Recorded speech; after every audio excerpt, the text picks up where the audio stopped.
नमस्कार दोस्तों, आपका अपने YouTube चैनल जी के स्टडी पॉइंट में आपका स्वागत है। अगर आप यूपीटी जीटी पीजीटी इतिहास विषय की तैयारी फ्री में करना चाहते हैं तो आप मेरे चैनल को ज़रूर से ज़रूर सब्सक्राइब करें, क्योंकि आपको मेरे चैनल के द्वारा यूपीटी जीटी पीजीटी इतिहास विषय की तैयारी फ्री में वह भी पूरा सिलेबस के अनुसार चैप्टर वाइज करवाई जाएगी। आज के इस वीडियो में वैदिक काल से संबंधित जो भी महत्वपूर्ण प्रश्न यूपीटी जीटी पीजीटी जीआईसी की परीक्षा में कई साल से पूछे जा रहे हैं, उन सभी महत्वपूर्ण प्रश्नों को आज के इस वीडियो में आप लोगों को बताऊंगा। प्रश्न थोड़ा इजी लेवल का है, लेकिन सभी प्रश्न बहुत ही ज़्यादा महत्वपूर्ण हैं, तो आप लोग वीडियो को लास्ट तक जरूर देखिए, क्योंकि सभी प्रश्न बहुत ही ज़्यादा महत्वपूर्ण हैं। तो चलिए आज की इस वीडियो को शुरू करते हैं। पहला प्रश्न देखते हैं, ऋग्वैदिक आर्यों की भाषा क्या थी? जिसका सही उत्तर है वह है संस्कृत। ऋग्वैदिक आर्यों की भाषा संस्कृत थी। यह प्रश्न सन 2004 यूपी पीजीटी की परीक्षा में पूछा जा चुका है। अगला प्रश्न देखते हैं,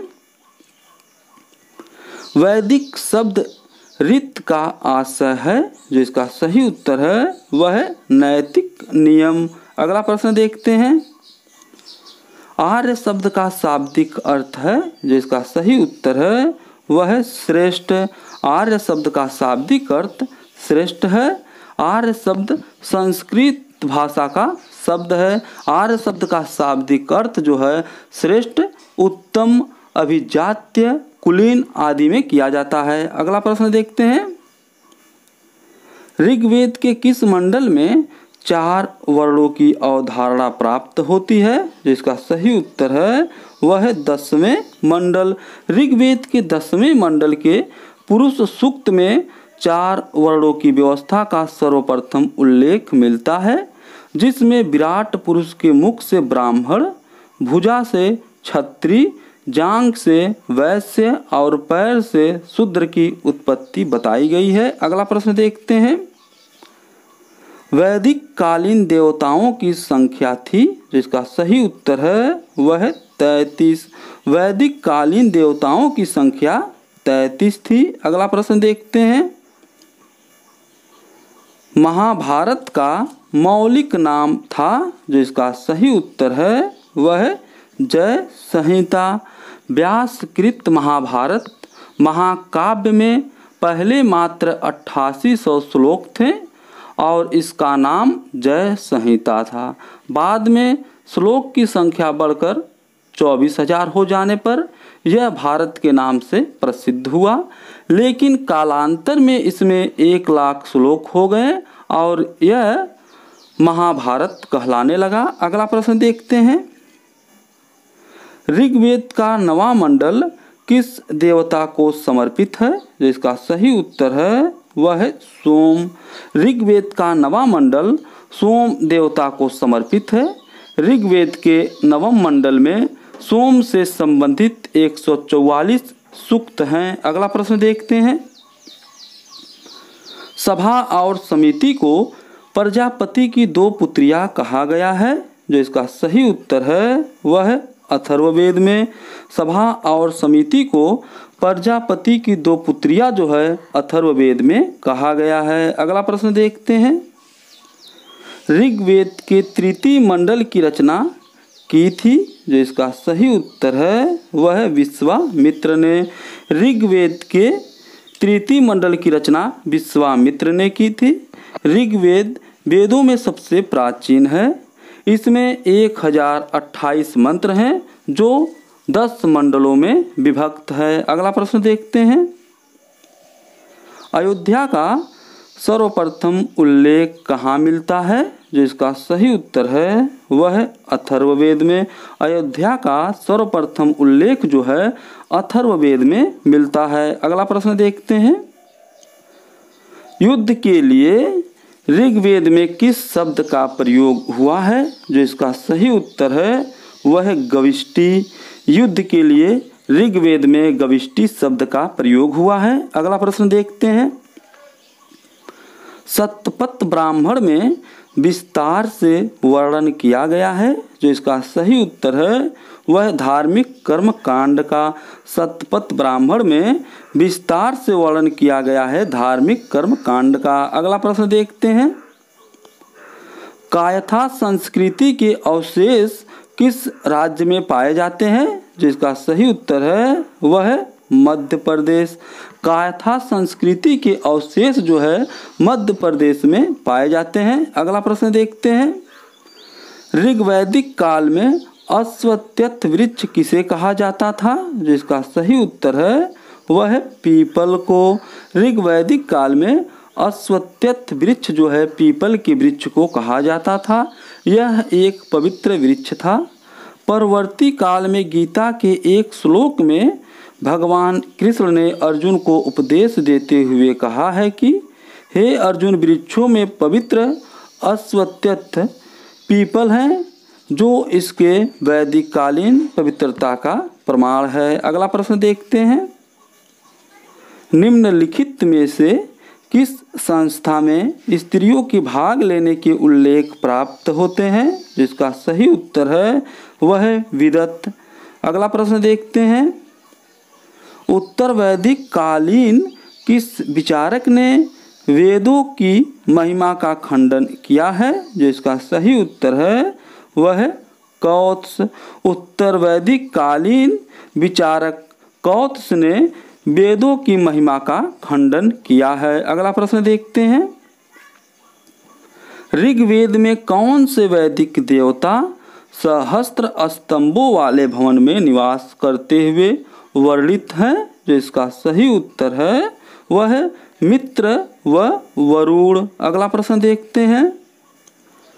भारत में आगमन के बाद आर्यों ने सर्वप्रथम अपना निवास स्थान कहाँ बनवाया? जो इसका सही उत्तर है वह है सप्त सैंधव प्रदेश। अगला प्रश्न देखते हैं। यजुर्वेद के मंत्रों से देवताओं का आह्वान करने वाले को क्या कहा जाता था? जो इसका सही उत्तर है वह है याज्ञिक। अगला प्रश्न देखते हैं। किस वेद में दवाओं का विवरण मिलता है? जो इसका सही उत्तर है वह है अथर्ववेद। अथर्ववेद में दवाओं का विवरण मिलता है। अगला प्रश्न देखते हैं। ऋग्वैदिक काल में निम्नलिखित में से कौन सी प्रथा प्रचलित नहीं थी? जो इसका सही उत्तर है वह है बाल विवाह। ऋग्वैदिक काल में बाल विवाह की प्रथा जो है प्रचलित नहीं थी। अगला प्रश्न देखते हैं। यम तथा नचिकेता की प्रथा किस ग्रंथ में उल्लिखित है? जिसका सही उत्तर है वह है कठोपनिषद। अगला प्रश्न देखते हैं। सतपथ ब्राह्मण किस वेद से संबंधित है? जो इसका सही उत्तर है वह है यजुर्वेद। सतपथ ब्राह्मण जो है यजुर्वेद से संबंधित है। अगला प्रश्न देखते हैं। किस उपनिषद में याज्ञवल्क्य और मैत्रेयी का दार्शनिक संवाद वर्णित है? जिसका सही उत्तर है वह है बृहदारण्यक। अगला प्रश्न देखते हैं। पुरुष सूक्त भाग है? जो इसका सही उत्तर है वह है ऋग्वेद का। पुरुष सूक्त जो है ऋग्वेद का भाग है। ऋग्वेद के 10वें मंडल में पुरुष सूक्त का उल्लेख मिलता है। पुरुष सूक्त में ही सर्वप्रथम शूद्र शब्द का उल्लेख मिलता है। यहीं पर चारों वर्णों की उत्पत्ति विराट पुरुष के विभिन्न अंगों से बताई गई है। अगला प्रश्न देखते हैं। बालखिल्य का संबंध किस वेद से है? जो इसका सही उत्तर है वह है ऋग्वेद। बालखिल्य का संबंध जो है वह है ऋग्वेद से है। अगला प्रश्न देखते हैं। निम्न में से किस वेद में आहुति बलिदान संबंधित सूत्र समाहित है? जो इसका सही उत्तर है वह है यजुर्वेद। अगला प्रश्न देखते हैं। निम्नलिखित में से कौन वेदांग का हिस्सा नहीं है? जो इसका सही उत्तर है वह है आगम। आगम जो है वेदांग का हिस्सा नहीं है। वेदांग की कुल संख्या 6 है, जिसमें शिक्षा, कल्प, व्याकरण, ज्योतिष, निरुक्त और उसके बाद जो है छंद, यह सब शामिल है। जबकि आगमन जो है वेदांग के हिस्सा नहीं है। अगला प्रश्न देखते हैं। उत्तर वैदिक काल में रत्निन की संख्या कितनी थी? जो इसका सही उत्तर है वह है 12 राजा को लेकर। उत्तर वैदिक काल में रत्निन का उल्लेख मिलता है। यजुर्वेद की संहिताओं तथा ब्राह्मण ग्रंथों में राज्य के कुछ उच्च पदाधिकारियों का उल्लेख मिलता है जिन्हें रत्नी कहा जाता था। यह राज्य परिषद के सदस्य थे। इनकी संख्या 11 से 12 होती थी और यह राज्य के सहायक होते थे। अगला प्रश्न देखते हैं। 10 राजाओं के युद्ध में भरतों का पुरोहित कौन था? जो इसका सही उत्तर है वह है वशिष्ठ। 10 राजाओं के युद्ध में भरतों का पुरोहित जो है वह वशिष्ठ था। ऋग्वेद के 10वें मंडल में 10 राजाओं के युद्ध का वर्णन मिलता है। अगला प्रश्न देखते हैं। वैदिक काल में किसको जल देवता माना जाता था? जो इसका सही उत्तर है वह है वरुण। वैदिक काल में वरुण को जल देवता माना जाता था। अगला प्रश्न देखते हैं। प्राचीन भारत जो विधवा पुनर्विवाह कर लेती थी उसे कहा जाता था। जो इसका सही उत्तर है वह है पुनर्भू। प्राचीन भारत में जो स्त्री विधवा पुनर्विवाह कर लेती थी उसे पुनर्भू कहा जाता था। अगला प्रश्न देखते हैं। वेदों को कहा जाता है? जो इसका सही उत्तर है वह है श्रुति। ऋग्वैदिक काल में ऋग्वेद की रचना आर्यों ने किया था तथा उत्तर वैदिक काल में यजुर्वेद, सामवेद तथा अथर्ववेद की रचना हुई। इन वेदों को श्रुति कहा जाता था। अगला प्रश्न देखते हैं। सर्वप्रथम किस ग्रंथ में हिरण्यकार शब्द मिलता है?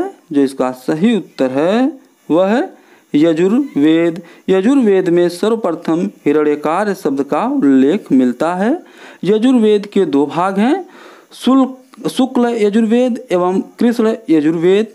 शुक्ल यजुर्वेद को वाजसनेयी संहिता के नाम से जाना जाता है और इसी में हिरण्यकार शब्द मिलता है। अगला प्रश्न देखते हैं। कौशितकी ब्राह्मण अधोलिखित किस संहिता का ब्राह्मण ग्रंथ है? जो इसका सही उत्तर है वह है ऋग्वेद। सभी वेदों के अलग अलग ब्राह्मण ग्रंथ हैं, जैसे ऋग्वेद के ऐतरेय ब्राह्मण और कौशितकी ब्राह्मण, जबकि यजुर्वेद के तैतरीय और शतपथ ब्राह्मण ग्रंथ हैं और सामवेद का जो ब्राह्मण ग्रंथ है वह है पंचविश एवं तांडव ब्राह्मण और अथर्ववेद का जो ब्राह्मण ग्रंथ है वह है गोपत ब्राह्मण ग्रंथ। अगला प्रश्न देखते हैं। सबसे पहले 4 आश्रमों का वर्णन आया है वह उपनिषद है। जो इसका सही उत्तर है वह है जबालोपनिषद। 3 आश्रमों का सर्वप्रथम वर्णन जो मिलता है वह है छांदोग्य उपनिषद में मिलता है तथा 4 आश्रमों का सर्वप्रथम उल्लेख जो मिला है वह है जबालोपनिषद में मिलता है। अगला प्रश्न देखते हैं। निम्नलिखित में से कौन प्रस्थानत्रयी में सम्मिलित नहीं है? जो इसका सही उत्तर है वह है भगवत। प्रस्थानत्रयी के अंतर्गत भगवत का उल्लेख नहीं मिलता है, जबकि भगवत गीता, उपनिषद, ब्रह्मसूत्र इन सभी का उल्लेख प्रस्थानत्रयी में मिलता है। अगला प्रश्न देखते हैं। युद्ध का प्रारंभ मनुष्यों के मस्तिष्क में होता है, किस ग्रंथ में उल्लिखित है? जो इसका सही उत्तर है वह है अथर्ववेद का। युद्ध का प्रारंभ मनुष्यों के मस्तिष्क में होता है, यह अथर्ववेद में उल्लिखित है। अथर्ववेद में तंत्र, मंत्र, जादू, शाप, वशीकरण आदि विषयों का उल्लेख मिलता है। अगला प्रश्न देखते हैं। सायण ने वेदों पर अपनी टीका किस भाषा में लिखी? जो इसका सही उत्तर है वह है संस्कृत। सायण ने वेदों पर अपनी टीका जो है संस्कृत भाषा में लिखी थी। अगला प्रश्न देखते हैं। इंद्र को ऋग्वेद में किस नाम से पुकारा गया है? जो इसका सही उत्तर है वह है पुरंदर। ऋग्वेद में इंद्र का उल्लेख 250 बार हुआ है। ऋग्वैदिक देवताओं में इंद्र का प्रमुख स्थान है। ऋग्वेद में इंद्र को पुरंदर कहा गया है। अगला प्रश्न देखते हैं, किस वेद की रचना गद्य एवं पद दोनों में की गई है? जो इसका सही उत्तर है वह है यजुर्वेद। यजुर्वेद की रचना गद्य एवं पद दोनों में की गई है। अगला प्रश्न देखते हैं,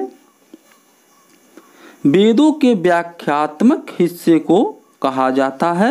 जो इसका सही उत्तर है वह है संहिता। वेदों के व्याख्यात्मक हिस्से को संहिता कहा जाता है। अगला प्रश्न देखते हैं, वैदिक युग की सर्वाधिक प्राचीन संस्था कौन सी थी? जो इसका सही उत्तर है वह है विदत। वैदिक युग की सर्वाधिक प्राचीन संस्था जो है वह विदत थी। अगला प्रश्न देखते हैं, भारतीय संस्कृति की आधारशिला क्या है? जो इसका सही उत्तर है वह है ऋग्वेद। ऋग्वेद को भारतीय संस्कृति की आधारशिला कहा जाता है क्योंकि इसमें भारत की प्राचीन सामाजिक, आर्थिक, धार्मिक तथा राजनीतिक स्थिति का विशद वर्णन मिलता है, जबकि यहाँ पर गंगा को पवित्र नदी माना गया है या कहा जाता है। अगला प्रश्न देखते हैं, उपनिषदों की विषय वस्तु है? जो इसका सही उत्तर है वह है दर्शन। उपनिषदों की जो विषय वस्तु है वह है दर्शन।